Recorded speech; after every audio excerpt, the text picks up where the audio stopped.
Ẹ̀yin èèyàn lé ẹ káàbọ̀ sí Mashola Gist TV. Ṣé àlàáfíà ni ẹwà gbogbo lè ń kọ́? Gist tèní òun ni lórí Govenor Ademola Adeleke, èyí tí wọ́n ń ṣe gudugudu méje yàyà mẹ́fà ní Osun States. Ẹ mọ̀ pé àwa lórí ìkànnì yìí ẹni tí ó bá ti ń ṣe dáadáa a máa mú ọ̀rọ̀ wọn wá. Ìròyìn tá a gbọ́ lórí Govenor Adeleke ó kan wá lóminú, ó yà wá lẹ́nu. In fact, mo gbé oríyìn fún wọn nítorí wípé láàárín 2 years Govenor Adeleke ṣe ohun àrà o sí Osun States. Gbogbo àwọn ènìyàn tó ń bẹ ní Osun State ni wọ́n ń kun sáárá sí Govenor Adeleke fún iṣẹ́ ribiribi tí wọ́n ṣe.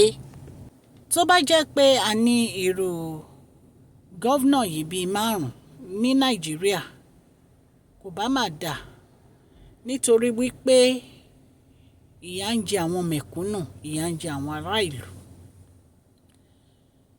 Ẹ̀yin náà ẹ gbọ́ gbogbo nǹkan tí wọ́n ní Govenor Adeleke ṣe ní Osun State níbi event kan tí Senator Lérè Oyèwùmí tí wọ́n lọ.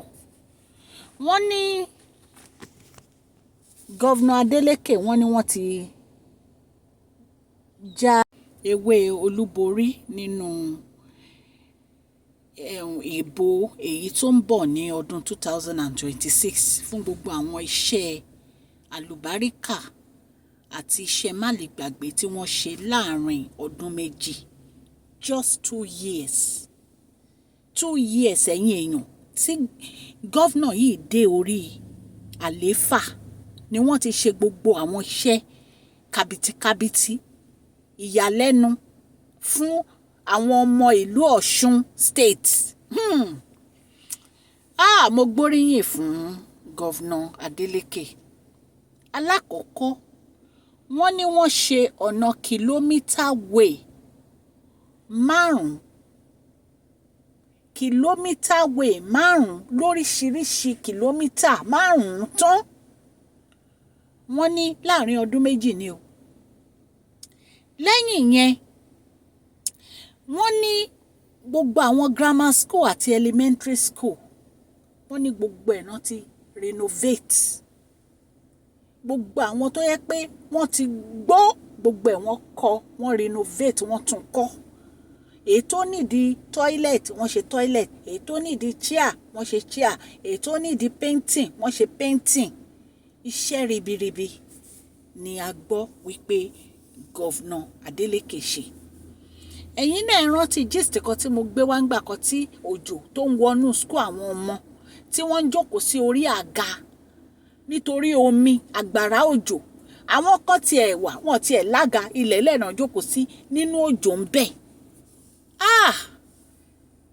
Ẹ wo gbogbo àwọn elementary school tí Govenor Adeleke ṣe àti gbogbo àwọn ọ̀nà tán ṣe kì í ṣe nǹkan kékeré.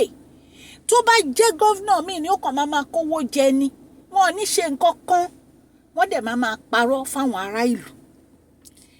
Tí ì gbọ́ nǹkan kan o, àṣẹ̀ṣẹ̀ mẹ́yẹ bọ̀ lápò ní o pẹ̀lú àwọn iṣẹ́ àràǹbarà tí wọ́n ní Govenor Adeleke ṣe o. Ilé ìwòsàn ọ̀fẹ́ wọ́n ní ó yapa tí wọ́n ní Govenor Adeleke ṣe. Bẹ́ẹ̀ náà ni a tún gbọ́ wípé Govenor yìí wọ́n ń ṣe hospitals fún àwọn mẹ̀kúnnù láti ran àwọn mẹ̀kúnnù lọ́wọ́. Ẹ̀yin náà ẹ sọ fún mi tí ọ̀nà bá dáa ní ìlú, ṣé business ò ní gbòòrò? Àwọn èèyàn máa gbé oríṣiríṣi business wọ ìlú Ọ̀ṣun nítorí gbogbo ọ̀nà wọn, gbogbo ẹ̀ ló dáa, iná dẹ̀ wà. Ẹ̀yin èèyàn lé bí a tiẹ̀ tún ṣe gbọ́ gan, wọ́n níṣe ni àwọn ọmọ ẹgbẹ́ APC ni wọ́n ń lọ sí PCP nítorí pé wọ́n rí kókó ní inú ẹgbẹ́ APC. Ẹ jọ̀ọ́ ẹ̀yin ọmọ ẹgbẹ́ APC ẹ má bínú nǹkan tá a gbọ́ la wá sọ o. Wọ́n níṣe ni gbogbo wọn ń lọ sí PCP o, ipe wọ́n dẹ̀ ní láti welcome gbogbo wọn wọ inú PCP. Nǹkan tá a gbọ́ nìyẹn tí wọ́n ní ó ṣẹlẹ̀. Ẹ̀yin èèyàn lé, wọ́n ní ìròyìn yìí, wọ́n ní ó jáde ní Ìkirè ní ìgbà tí Sẹ́nitọ̀ Lérè Oyèwùmí tán lọ sí Ìkirè. Wọ́n ní ìgbà yẹn ni wọ́n rí pé gbogbo àwọn tí wọ́n wá fẹ́ darapọ̀ mọ́ PCP ipe ọmọ ẹgbẹ́ APC ni wọ́n tẹ́lẹ̀. Ẹ̀yin èèyàn lé, ẹ rí pé yìí tún lágbára. Wọ́n ní wọ́n announce gbogbo àwọn iṣẹ́ yìí tí Govenor Adeleke ṣe. Wọ́n ní iṣẹ́ ìwúni lórí ni. Wọ́n ní ká kan sára fún ẹni tó bá ń ṣe dáadáa. Ẹ̀yin náà wo nǹkan tó ń ṣẹlẹ̀ ní Nàìjíríà nísìn. A gbọ́ wípé President Bọ́lá Tinubu wọ́n dá àwọn mínísítà 5 dúró. So ẹ jẹ́ ká kan sára sí wọn fún gbogbo àwọn iṣẹ́ ribiribi tí wọ́n ṣe yìí, nítorí pé ọ̀pọ̀lọpọ̀ nǹkan ni bàbá wa sọ lórí àwọn tí wọ́n dá dúró, àwọn mínísítà 5. Wọ́n dẹ̀ fi àwọn 7 rọ́pò wọn. Ẹ̀yin èèyàn lé, wọ́n ní gbogbo àwọn tí wọ́n dá dúró yìí pé wọn ò ṣe iṣẹ́ tó yẹ kán ṣe. Ọ̀pọ̀lọpọ̀ nínú wọn ni wọ́n kówó jẹ, tí wọ́n dẹ̀ fi ẹ̀sùn kàn wọ́n. Ẹ̀yin èèyàn lé, kìí ṣe nǹkan kékeré. Òun ni Govenor Adeleke gbé ṣe o ní Osun States.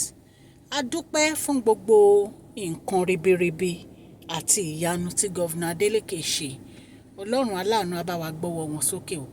Gbogbo bẹ́ẹ̀ ṣe ń ran àwọn ará ìlú lọ́wọ́, àwọn ọmọ tiyín náà wọ́n á bá aláàánú pàdé. Ó di dandan.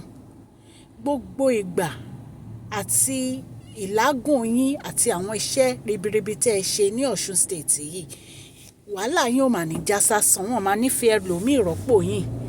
Ìgbà tó bá yẹ kẹ́ ẹ jókòó kẹ́ ẹ máa jẹun, ẹni ẹlẹ́ni ò ní gbà ṣe yín ṣe o. Gbogbo iṣẹ́ rere tẹ́ ẹ ṣe ní agbára Ọlọ́run, ìgbà tó bá tó àsìkò fún yín láti jèrè ẹ̀, ìrọ̀rùn ló máa bá dé ní agbára Ọlọ́run. Àwọn ọmọ yín wọ́n á rí aláàánú. Ọlọ́run á lọ́ra ẹ̀mí yín o. Ẹ máa pẹ́ fún wa. Ẹ̀yin èèyàn lé, a dúpẹ́ lọ́wọ́ gbogbo àwọn ará ìlú Ọ̀ṣun fún gbogbo ọ̀rọ̀ rere tí wọ́n sọ nípa Govenor Ademola Adeleke. Orúkọ mi Máṣọ́lá ni orúkọ mi, Yorùbá ni à ń sọ lórí ìkànnì yìí. À ń sọ nítorí pé a fẹ́ gbàgbé àṣà àti èdè wa. A dẹ̀ tún sọ fún ọ̀pọ̀lọpọ̀ àwọn tí wọn ò gbọ́ Gẹ̀ẹ́sì. Ẹ̀yin èèyàn lé, tẹ́ bá ti subscribe, kí lẹ̀ ń dúró ṣe? Ẹ tẹ notification bell kẹ́ dẹ̀ subscribe so that a bá ti post any gist ẹ máa rí. Òkè ní ọlá yín á máa lọ o. À ń sọ̀rọ̀ nípa celebrity gist, royal gist, politics àti gbogbo nǹkan tó ń ṣẹlẹ̀ ní agbègbè orílẹ̀-èdè bàbá wa ní ilẹ̀ Nàìjíríà. A dẹ̀ ń ṣe advert lórí ìkànnì yìí. Ẹ kàn sí wa ní masholagist@gmail.com. Ọlọ́run á ràn gbogbo yín lọ́wọ́. Happy Sunday to you all. Please share this video, like and subscribe. God bless you all.